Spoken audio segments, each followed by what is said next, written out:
Good morning प्यारे विद्यार्थी। अपन पढ़ रहे थे बेटा अध्याय 3 मृदा क्लोराइड्स। अध्याय 3 मृदा क्लोराइड्स। मृदा क्लोराइड्स बेटा अपन ने इसमें अध्ययन किया क्लोराइड्स, क्लोराइड्स के गुणधर्म, क्लोराइड्स की विशेषताएं, क्लोराइड किसे कहते हैं। और इसके बाद में अपन ने जो सिलिकेट्स मृदाएं पढ़ी जिनमें कैओलिनाइट्स, मोनोमोनाइट्स, इलाइट्स या हाइड्रोसमाइका, इनके बारे में अध्ययन किया। और अब जो अपन अगला टॉपिक जो अपनाया था वह मृत्तिका खनिज का महत्व। क्या बेटा? मृत्तिका खनिज का महत्व। मृत्तिका खनिज का महत्व।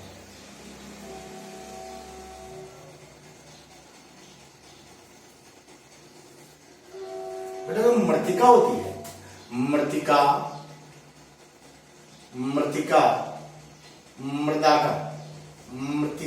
मृदा का एक सक्रिय अवयव है। क्या बेटा?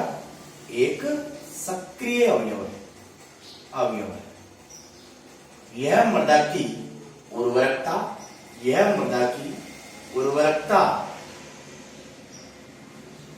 एवं गुणों को बताती है। किसको बताती है? ये उर्वरकता एवं गुणों को बताती है। और यह मृदा का क्या है? सक्रिय है। ये इसके भौतिक एवं रासायनिक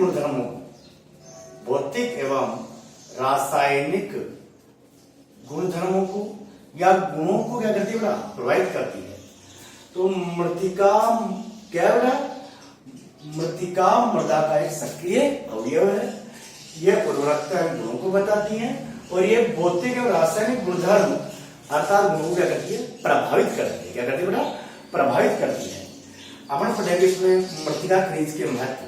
तो आप देख सकते हैं मृत्तिका खनिज या मृत्तिका खनिज के महत्व निम्न है। मृत्तिका खनिज के महत्व निम्न है। इन जो महत्व है इनको अपन डिटेल से पढ़ेंगे। इसमें पहला है उर्वरकता। क्या बेटा? उर्वरकता से आप लोग जानते हैं कि इसमें पोषक तत्व होंगे, इसमें पोषक जो गुण होंगे वो पोषक तत्वों के कारण प्रभावित होंगे। तो उर्वरकता किसके कारण है? मृदा में यह कह सकते हैं मृदा में मृत्तिका की उपस्थिति से पोषक तत्वों में क्या होती है? वृद्धि होती है। अर्थात मिट्टी को क्या मिलेंगे? पोषक तत्व मिलेंगे। कब मिलेंगे? जब मृदा कैसी होगी? उर्वरकता दर्शाएगी या उसमें उर्वरक गुण पाए जाएंगे। तो उर्वरकता पहला महत्व है इसका उर्वरकता। और एक किसको प्रभावित करती है? पोषक तत्वों को। प्रभावित करती है पोषक तत्वों को। दूसरा अपन पढ़ेंगे इसमें जल धारण क्षमता। जल धारण क्षमता क्या है? जल को धारण करने की क्षमता। अर्थात कितना एब्जॉर्ब कर सकती है, अर्थात उसमें जल कितना ठहर सकता है। ठीक है बेटा? तो ये भी अपन देखेंगे कि जितने ज्यादा मोटे कण होते हैं उनकी जल धारण क्षमता क्या होती है? कम होती है। अर्थात मोटे कण यदि अपन पानी में देखें तो मोटे कण क्या होंगे? मोटे जो कण होते हैं उनकी जल धारण क्षमता क्या होती है? अर्थात जल को रोकने की क्षमता क्या होती है? कम होती है। जबकि मृत्तिका है इसके जो कण होते हैं वो क्या होते हैं? बड़ा महीन होते हैं, या कह सकते हैं इसके कण क्या होते हैं? बारीक होते हैं। तो जितने ज्यादा बारीक कण होंगे उसकी जल धारण क्षमता उतनी क्या होती है? तो मृत्तिका के कण क्या होते हैं? बहुत ही बारीक होते हैं। इसी कारण से जल धारण क्षमता भी अधिक होती है। ये भी कह सकते हैं कि बारीक कणों की जल धारण क्षमता अधिक होती है और ये उर्वरकता बढ़ाती है। तीसरा गुण है इसका धन आयन विनिमय क्षमता। इसका तीसरा महत्व धन आयन विनिमय क्षमता। इसको कहता है बड़ा सीईसी। क्या कहते हैं इसको? सीईसी, धन आयन विनिमय क्षमता। अर्थात धन आयन का क्या होता है बड़ा? इसमें एक्सचेंज होता है और इसकी क्या है? कैपेसिटी। क्या बड़ा है? कैपेसिटी कि धन आयन इसका कितना विनिमय कर सकते हैं, अर्थात कितना अधिशोषण कर सकते हैं। तो ये भी कह सकते हैं कि मृत्तिका की उपस्थिति के कारण मृतिका की उपस्थिति के कारण जो धनायन विनिमय क्षमता होती है वो अधिक होती है। मृतिका की उपस्थिति के कारण क्या होती है, धनायन विनिमय क्षमता क्या होती है, अधिक होती है। और यह जितनी अधिक होगी उतनी क्या होगी, पौधों को प्राप्त होगी। तो धनायन विनिमय क्षमता भी क्या है, इसका एक महत्व होता है बेटा पोषक तत्वों का अधिशोषण। पोषक तत्वों का अधिशोषण। और बेटा अधिशोषण से हम समझते हैं, अधिशोषण का क्या तात्पर्य होता है कि किसी सतह पर जैसे मान लीजिए मृतिका है, हम जो पढ़ रहे हैं मृतिका है, और मृतिका स्वयं क्या होती है, ऋणावेशित होती है। क्या होती है बेटा, ऋणावेशित होती है। तो मृतिका के कण होते हैं वो ऋणावेशित होते हैं, और इस मृतिका कणों पर यदि धनायनिक कण जैसे कैल्शियम, मैग्नीशियम, अमोनियम या पोटेशियम आदि कणों का क्या होता है, अधिशोषण होता है। ऋणावेशित कण किसके कारण अधिशोषित होंगे, धनायनों के कारण। तो मृतिका पर किसका अधिशोषण होता है, धनायनों का अधिशोषण होता है। क्योंकि मृतिका के कण क्या होते हैं, सूक्ष्म कण होते हैं, और मृतिका के सूक्ष्म कण होने के कारण इनका पृष्ठीय क्षेत्रफल क्या होता है, अधिक होता है। और जितना अधिक बड़ा पृष्ठीय क्षेत्रफल होगा, पृष्ठीय क्षेत्रफल का तात्पर्य समझते हैं आप लोग, पृष्ठीय क्षेत्रफल जितना बारीक कण होते हैं उनका पृष्ठीय क्षेत्रफल क्या होता है, उतना ही अधिक होता है। जैसे एक तो मैं कहूं कि बिल्कुल जो मिट्टी के कण है, मिट्टी के बारीक कण जैसे कि जो बुरादा होता है या चूर्ण होता है, चूर्ण उसका पृष्ठीय क्षेत्रफल क्या होता है, अधिक होता है। चूर्ण का अधिक पृष्ठीय क्षेत्रफल क्या होता है, अधिक होता है। जबकि मोटे कणों का पृष्ठीय क्षेत्रफल क्या होता है, कम होता है। तो जो मृतिका है वो पोषक तत्वों क्या करती है, अधिशोषण करती है। क्यों करती है, क्योंकि स्वयं क्या होती है मृतिका, ये स्वयं क्या होती है, बहुत ही बारीक कण होते हैं इसके, और बारीक कण होने के कारण पृष्ठीय क्षेत्रफल अधिक होता है। और पृष्ठीय क्षेत्रफल अधिक होने के कारण क्या होता है, इस पर अन्य धनायन क्या होते हैं, इसके ऊपर अध्यारोपित हो जाते हैं, या इनका क्या होता है, अधिशोषण होता है। तो इसका चौथा महत्व क्या है कि पोषक तत्वों क्या करती है, मृतिका अधिशोषण करती है। क्या करती है बेटा, अधिशोषण करती है। इसके बाद में पांचवा है बेटा कि पोषक तत्वों का क्या करती है, भंडारण में वृद्धि करती है। पोषक तत्वों के भंडारण में वृद्धि, पोषक तत्वों के भंडारण में वृद्धि, पोषक तत्वों के भंडारण में वृद्धि। तो मृतिका क्या करती है, पोषक तत्वों के भंडारण में क्या करती है, वृद्धि करती है। अर्थात मृतिका के सतह पर क्या पाए जाते हैं, कैल्शियम, मैग्नीशियम, अमोनियम और पोटेशियम। कैल्शियम, मैग्नीशियम, अमोनियम और पोटेशियम आदि कण पाए जाते हैं। और जितने ज्यादा धनायन इसके ऊपर अधिशोषित होंगे उतने तत्वों का क्या होगा, इसके ऊपर भंडारण होगा। तो मृतिका का जो पांचवा गुण था। इसके बाद में बेटा कि मृतिका होती है वो बंधक प्रभाव दर्शाती है। क्या दर्शाती है, बंधक प्रभाव दर्शाती है। बंधक प्रभाव का तात्पर्य बेटा किसके जो सूक्ष्म कण है ये आपस में मिलकर मृतिका के सूक्ष्म कण आपस में मिलकर बड़े कणों का निर्माण करते हैं। बंधक प्रभाव क्या दर्शाता है कि मृतिका के जो सूक्ष्म कण होते हैं वो आपस में मिलकर क्या करते हैं, बंधक प्रभाव दर्शाते हैं या बड़े कणों का निर्माण करते हैं। यह क्या है, इनका बंधक प्रभाव है। तो ये सारे क्या इसके महत्व है कि ये क्या करती है, उर्वरकता दर्शाती है। उर्वरकता में क्या पढ़ते हैं अपन, जो पोषक तत्व है वो क्या करती है, उसकी पोषक तत्वों में क्या करती है, वृद्धि करती है। जल धारण क्षमता क्या बताती है कि जितने बारीक कण होंगे, जितने महीन कण होंगे वो क्या करेंगे, उतनी क्या होगी, इसकी जल धारण क्षमता क्या होगी, अधिक होगी। और जल धारण क्षमता अधिक होगी तो ये कह सकते हैं कि उर्वरकता बढ़ेगी। इसके बाद में धनायन विनिमय क्षमता जिसे कहते हैं CEC। तो CEC क्या करती है, ये भी क्या होती है, इसकी अधिक होती है। क्यों होती है, क्यों होती है बेटा, क्योंकि मृतिका की उपस्थिति के कारण ये पौधों क्या होती है, प्राप्त होती है। इसके बाद में पोषक तत्वों का अधिशोषण और पोषक तत्वों के भंडारण में वृद्धि। तो ये कब होगा, जब इसमें क्या पाया जाए, कैल्शियम, मैग्नीशियम, अमोनियम और पोटेशियम आदि का क्या होगा, अधिशोषण होगा। क्योंकि मृतिका स्वयं क्या है, ऋणावेशित है। ये आपको हमेशा ध्यान रखना है कि मृतिका क्या होती है, ऋणावेशित होती है। और इस पर जो आयन है वो धनायन होते हैं, वो धनायनों का क्या होता है, अधिशोषण होता है। तो ये क्या होगा, इनका महत्व हो गया। क्या महत्व हो गया, इसके ऊपर क्या होता है, इनका अधिशोषण होता है। इसके बाद में कार्बनिक क्लोराइड्स, ये थे बड़ा कार्बनिक क्लोराइड्स। कार्बनिक क्लोराइड्स में आपने पढ़ा कि ये खनिज होते हैं, वास्तव में क्या होते हैं, ये खनिज क्लोराइड्स होते हैं। और ये इनकी मृतिका के क्या सक्रिय अवयव है, और ये किसके कारण होते हैं, ये होते हैं बेटा किसके कारण, सिलिकेट्स के कारण, और ये भी कह सकते हैं कि मृदा है वो मृतिका का सक्रिय अवयव है। ये भौतिक और रासायनिक गुणों क्या करती है, प्रभावित करती है। इसके बाद में जो अगला टॉपिक बना अपना वह कार्बनिक मृदा कोलाइड्स, और कार्बनिक मृदा कोलाइड्स आपके लिए सबसे महत्वपूर्ण है। कार्बनिक मृदा कोलाइड्स, कार्बनिक मृदा कोलाइड्स,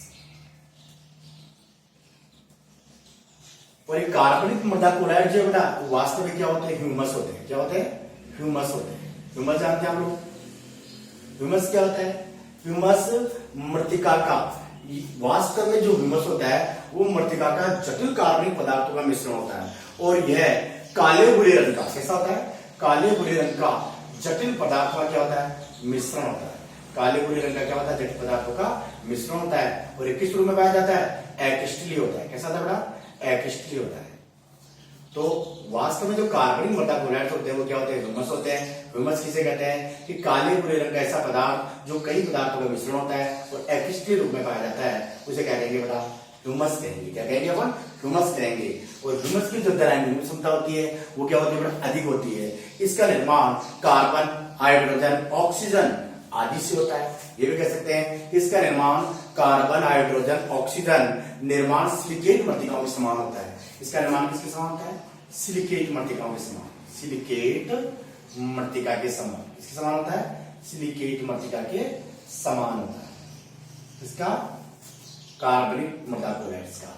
तो ये क्या होते हैं, ह्यूमस के समान होते हैं, या कह सकते हैं कि वास्तव में क्या होते हैं, ह्यूमस होते हैं। ह्यूमस क्या होता है, काले भूरे रंग का वह पदार्थ जो कई पदार्थों का मिश्रण होता है, ये जटिल पदार्थों का मिश्रण कहा जा सकता है। इसकी दनायन विनिमय क्षमता क्या होती है, अधिक होती है। क्या होती है, दनायन विनिमय क्षमता क्या होती है बेटा, इसकी अधिक होती है। और ये कैसे होते हैं, एक्रिस्टलीय होते हैं। क्या होते हैं, एक्रिस्टलीय होते हैं। और ये क्या होते हैं, सिलिकेट मृतिका के समान होते हैं। ये भी आप इस प्रकार समझ सकते हैं कि जो ह्यूमस होता है, ह्यूमस में जो मिसेल होता है, ह्यूमस का जो अपन मिसेल समझे तो ह्यूमस का जो मिसेल होता है, ये ह्यूमस का अपन मिसेल करें। अपन मिसेल साबुन का मिसेल देखते हैं बेटा, तो ये क्या होता है, इसमें दो परतें होती है। कितनी परतें होती है, इसकी दो परतें होती है। तो दो परतों में ये मान सकते हैं कि एक तो क्या हो गई अंदर की परत, ये हो गया बेटा मिसेल। इसमें एक तो क्या बेटा अंदर की परत है, और एक है बाहर की परत है। अंदर की जो परत होगी वो क्या होगी, ऋणावेशित होगी। कैसी होगी, इसकी जो अंदर की परत होती है वो होती है ऋणावेशित, और इसके ऊपर किसका अधिशोषण हो जाता है, अभी अपन ने पढ़ा था, कैल्शियम, मैग्नीशियम, अमोनियम, पोटेशियम आदि गुणों क्या हो जाता है, अधिशोषण। तो इनकी क्या बन जाती है, इनकी बन जाती है ऊपरी परत जो क्या होती है, धनावेशित। तो ऋणावेशित, ऋणावेशित मृतिका कणों पर धनावेशित जो कण है उनका क्या हो जाता है, अधिशोषण हो जाता है, और अधिशोषण के कारण इसका निर्माण हो जाता है, मिसेल का निर्माण हो जाता है। तो आप ये भी कह सकते हैं बेटा कि जो ये जो मिसेल है इसकी बाहरी परत किसकी बनी होती है, धनावेशी, अंदर की परत किसकी बनती है, ऋणावेशी। दोनों का क्या हो जाता है, समुच्चय, और समुच्चय का किसका निर्माण होता है, मिसेल का निर्माण होता है। किसका निर्माण होता है, मिसेल का निर्माण होता है। इसके बाद में हम देख सकते हैं कि यह जो ह्यूमस है वह पीएच पर निर्भर करता है। किस पर निर्भर करता है, पीएच पर निर्भर करता है। अम्लीय मृदाओं के लिए, इसके लिए अम्लीय मृदाओं के लिए पीएच होता है H+। क्या होता है, H+। और आप देखें H+ क्या होता है, अम्लीय पीएच। अम्लीय पीएच के लिए कौन आधारित है, या इसकी पीएच पर आधारित होता है। और अम्लीय पीएच जो होती है वो किस क्या होती है, H+ के रूप में होती है। और इसकी सारी पीएच होती है उसमें H+ आयन का क्या होता है, आयनन होता है। क्या होता है ना, आयनन। आयनन का मतलब क्या होता है, विभक्तिकरण, दो भागों में टूटना, क्या है, आयनन होता है। क्षारीय मृदाओं में तो क्या होता है इसका आयनन, और अम्लीय मृदाओं क्या होता है, H+ आयनों का अधिशोषण होता है। तो आप ये भी कह सकते हैं कि अपने दो प्रकार की पढ़ी है, अकार्बनिक मृदा कोलाइड्स और दूसरी क्या बता, कार्बनिक मृदा कोलाइड्स है। अकार्बनिक मृदा कोलाइड्स होते हैं वो वास्तव में मृतिका खनिज होते हैं। क्या होते हैं, मृतिका खनिज होते हैं। और मृतिका खनिज में अपन पढ़ते हैं उर्वरक, मृदा उर्वरकता को प्रभावित करती है, जल धारण क्षमता को प्रभावित करती है, दनायन क्षमता को प्रभावित करती है, पोषक तत्वों के विषयों को प्रभावित करती है, पोषक तत्वों के भंडारण में वृद्धि करती है और बंधक प्रभाव दर्शाती है। जबकि जो कार्बनिक मृदा कोलाइड्स होते हैं वास्तव में क्या होते हैं, ह्यूमस होते हैं। ह्यूमस क्या होता है, ये गहरे काले भूरे रंग के जटिल पदार्थों का मिश्रण होता है। और ये भी कह सकते हैं इतने ज्यादा जटिल हो जाते हैं कि एक्रिस्टलीय होते हैं और पहचाने में नहीं जा सकते कि किन किन पदार्थों का मिश्रण होता है। सिलिकेट मृतिका के समान के कण पाए जाते हैं। और जो इसमें जो मिसेल बनता है, मिसेल की कितनी परतें होती है बेटा, इसमें मिसेल की कितनी परतें होती है, 2 परतें होती हैं। इनकी जो अंदर की परत होती है वो क्या होती है, ऋणावेशित होती है, और जो बाहर की परत होती है धनावेशित होती है। तो अंदर की परत जो ऋणावेशित है उस पर किन आयनों का अधिशोषण होता है, धन आयनों का अधिशोषण होता है, और दोनों मिलकर क्या होते हैं, ह्यूमस का निर्माण करते हैं। यह ह्यूमस पीएच पर आधारित होता है। यदि अम्लीय पीएच होगा तो H+ होगा, और क्षारीय पीएच होगा तो आप कहेंगे H+ आयन का क्या होगा, आयन होगा। तो इस प्रकार से आपने क्या पढ़ा कि अकार्बनिक मृदा क्लोराइड्स और कार्बनिक मृदा क्लोराइड्स। इसके बाद में अपन जो पढ़ रहे हैं वो क्या बेटा, अकार्बनिक और कार्बनिक मृदा क्लोराइड्स में तुलना। अकार्बनिक, अकार्बनिक एवं कार्बनिक, अकार्बनिक एवं कार्बनिक मृदा क्लोराइड्स में तुलना। मृदा क्लोराइड्स, अकार्बनिक मृदा क्लोराइड्स बेटा अपन देखा है कि वास्तव में क्या होते हैं, खनिज होते हैं। ये क्या होते हैं बेटा, ये खनिज पदार्थ है। क्या है ये, खनिज पदार्थ है, ये खनिज पदार्थ है। जबकि ये क्या होते हैं बेटा, ये कार्बनिक पदार्थ होते हैं, कार्बनिक पदार्थ होते हैं, ये होते हैं कार्बनिक पदार्थ। और कार्बनिक पदार्थ में अपने पढ़ा था कि कार्बन, हाइड्रोजन, ऑक्सीजन के बने होते हैं। तो ये क्या होते हैं, खनिज पदार्थ होते हैं, और ये क्या होते हैं, कार्बनिक पदार्थ होते हैं। क्या होते हैं, कार्बनिक पदार्थ होते हैं। दूसरा, इनकी धनायन विनिमय क्षमता, धनायन विनिमय क्षमता, जब कहते हैं CEC, धनायन विनिमय क्षमता एवं जल धारण क्षमता, जल धारण क्षमता अपेक्षाकृत क्या होती है बेटा, कम होती है, कम होती है। किसकी, अकार्बनिक मृदा क्लोराइड्स की। आपको हमेशा यही ध्यान रखना है कि कार्बनिक मृदा क्लोराइड्स वास्तव में ह्यूमस होते हैं, और इनकी धनायन विनिमय क्षमता क्या होती है, अधिक होती है। और ये कितनी होती है, 150 से 300, जो मैं आगे बढ़ाऊंगा आपको। धनायन विनिमय क्षमता अर्थात CEC और जल धारण क्षमता क्या होती है, कम होती है। जबकि इसमें लिख सकते हैं आप धनायन विनिमय क्षमता, धनायन विनिमय क्षमता, धनायन विनिमय क्षमता और जल धारण क्षमता, जल धारण क्षमता, ये क्या होती है, हमेशा ही अधिक होती है। और ये आपको हमेशा याद रखना। धनायन विनिमय क्षमता और जल धारण क्षमता क्या होती है, अधिक होती है। कई बार ये भी आपसे पूछ लिया जाता है कि इसकी धनायन विनिमय क्षमता कितनी होती है, इसकी धनायन विनिमय क्षमता कितनी होती है। तो ये भी आपको याद रखना बेटा, धनायन विनिमय क्षमता के लिए दोनों की याद रखनी है। इसकी जो धनायन विनिमय क्षमता होती है वो होती है 3 से 100, कितनी होती है, 3 से लेके 100 सेंटीमोल किलो इनवर्स। अकार्बनिक मृदा क्लोराइड्स की धनायन विनिमय क्षमता जो होती है खनिज पदार्थों की, वो होती है 3 से 100 सेंटीमोल किलो इनवर्स होती है।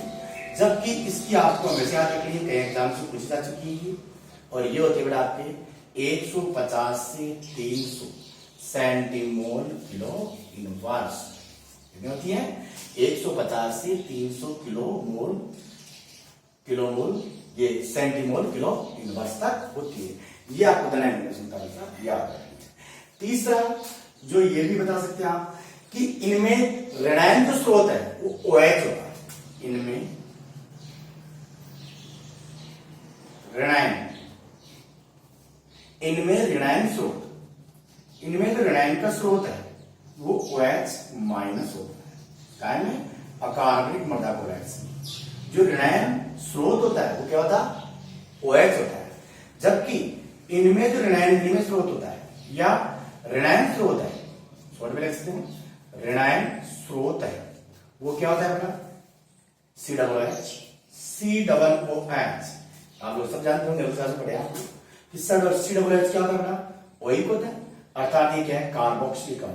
क्या होता है, कार्बोक्सिलिक अम्ल, कार्बोक्सिलिक अम्ल अर्थात एसिडिक नेचर के होते हैं। या ये भी कह सकते हैं आप OH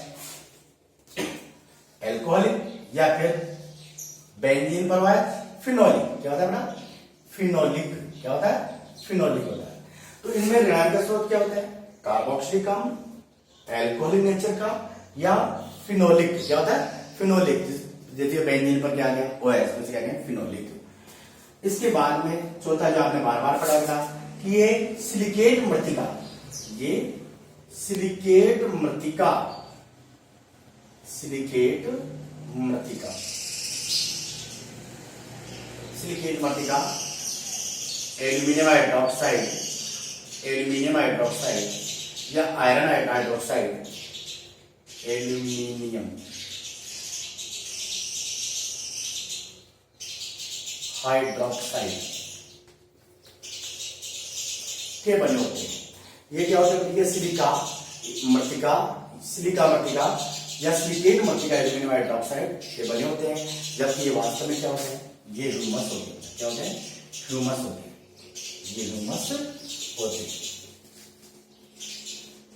उसके बाद में ये भी कर सकते हैं इनकी संरचना, इनकी संरचना, इनकी संरचना, इनकी जो संरचना है उसमें सिलिकॉन, एल्यूमिनियम, आयरन आदि कणों का आधिक्य होता है।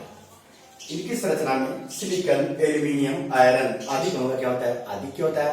जबकि इसकी संरचना में क्या होता है, CHO अर्थात कार्बन हाइड्रोजन और ऑक्सीजन होते हैं, कार्बन हाइड्रोजन और ऑक्सीजन होते हैं। तो ये क्या बड़ा, दोनों में क्या होगी, तुलना होगी। अर्थात एक तो हो गया अकार्बनिक मृदा कोलाइड्स, क्या हो गया अकार्बनिक मृदा कोलाइड्स, अकार्बनिक मृदा कोलाइड्स, और दूसरा क्या हो गया बेटा कार्बनिक मृदा कोलाइड्स। ये अकार्बनिक मृदा कोलाइड्स वास्तव में क्या होते हैं, खनिज पदार्थ होते हैं। क्या होते हैं बेटा, खनिज पदार्थ होते हैं, जबकि कार्बनिक पदार्थ होते हैं। और कार्बनिक पदार्थ किसके बने होते हैं बेटा, CHO अर्थात कार्बन हाइड्रोजन और ऑक्सीजन से मिलकर बने होते हैं। इसके बाद दूसरा बेटा इनकी दनायन विनिमय क्षमता अर्थात दनायनों को अधिशोषण करने की क्षमता, CEC या जल धारण क्षमता क्या होती है, कम होती है। किसके अपेक्षाकृत, कार्बनिक मृदा कोलाइड्स की अपेक्षाकृत कम होती है। और इनकी जो दनायन विनिमय क्षमता होती है या जल धारण क्षमता होती है वो क्या होती है, सबसे अधिक होती है। ये आपके लिए बहुत ही अच्छा क्वेश्चन है, इसकी दनायन विनिमय क्षमता कितनी होती है। तो आप याद रखेंगे कार्बनिक पदार्थों की दनायन विनिमय क्षमता 150 से 300 तक होती है, 150 से 300 सेंटीमोल किलो इनवर्स होती है। जबकि अकार्बनिक मृदा कोलाइड्स कितनी होती है, 3 से लेकर 100 सेंटीमोल किलो इनवर्स होती है। इनमें ऋणायन स्रोत होता है, वो क्या होता है, OH माइनस अर्थात हाइड्रोक्साइड के रूप में होता है। अर्थात इनमें ऋणायन स्रोत क्या होता है, OH माइनस होता है। जबकि इसमें जो ऋणायन स्रोत होता है वो होता है बेटा कार्बोक्सिलिक एसिड या अम्लीय नेचर के रूप में, एल्कोहलिक नेचर में या फिनोलिक नेचर के रूप में होता है। ये प्रकृति कैसी होती है, कार्बोक्सिलिक, अम्लीय, फिनोलिक या एल्कोहलिक होती है। ये जो सिलिकेट मृतिका है, ये सिलिकेट मृतिका एल्यूमिनियम हाइड्रोक्साइड्स के रूप में होते हैं। जैसे अपन दो पढ़े थे, सिलिकेट मृतिका और एल्यूमिनियम और आयरन हाइड्रोक्साइड। सिलिकेट मृतिका बेटा अपन ने 3 पढ़े थे, आपको याद हो तो 3 पढ़े थे, कौन कौन से थे, एक तो था केओलिनाइड्स, केओलिनाइड्स, एक था बेटा मोंट मोरिलोनाइड्स, मोंट मोरिलोनाइड्स, क्या पढ़ा अपन ने, मोंट मोरिलोनाइड, और तीसरा पढ़ा था अपन ने इलाइड्स, क्या पढ़ा था, इलाइड्स। इलाइड्स का नाम क्या था, हाइड्रस माइका, क्या था बेटा, हाइड्रस माइका। तो ये क्या है, सिलिकेट मृतिका एल्यूमिनियम हाइड्रोक्साइड ग्रुप होते हैं, और ये क्या होते हैं, ह्यूमस होते हैं। और ह्यूमस अपने बताया कि यह ह्यूमस ये क्या होता है, काले भूरे रंग का ऐसा पदार्थ होता है या ऐसा जटिल पदार्थ मिश्रण होता है जिसमें अपन पहचान नहीं सकती पदार्थों का मिश्रण है। इसकी जो संरचना होती है उसके अंदर सिलिकॉन, एल्यूमिनियम और आयरन आदि होते हैं, जबकि इसमें क्या होता है, कार्बन, हाइड्रोजन और ऑक्सीजन होते हैं। तो ये थे बेटा मृतिका खनिज के महत्व, क्या थे, मृतिका खनिज के महत्व। तो ये आपका अध्याय 3 लगभग कंप्लीट है, और इसके अंतर्गत अपन ने जितना ही पढ़ा है ये आपको पाठ्य सामग्री के रूप में तैयार भी करना है और इसके अध्ययन भी करना है। एक बार मैं आपको दोबारा बता देता हूँ कि जो आपने जो अध्ययन की पाठ का अध्ययन किया है उसके अंदर अपन ने पढ़ा बेटा कोलाइड्स, कोलाइड्स के गुण और कोलाइड्स को प्राप्त करने वाले कारक जो भी थे, और इनका जो अपने महत्व पढ़ा है। इसके अंदर अपने सिलिकेट मृतिकाओं का अध्ययन किया है, इनका भी आपको डिटेल ध्यान देना है कि सिलिकेट मृतिकाएं वो किस प्रकार से होती हैं, केओलिनाइट किस प्रकार की होती हैं, इसमें जो इनकी अनुपात होता है परतों का वो क्या होता है, इनका अनुपात 1:2, 1:2, 2:1 होता है, या किस प्रकार से इनका निर्माण होता है। इस प्रकार का कंप्लीट करना है। ठीक है, अपन पढ़ेंगे नेक्स्ट चैप्टर अध्याय 4 अगली क्लास में होगा।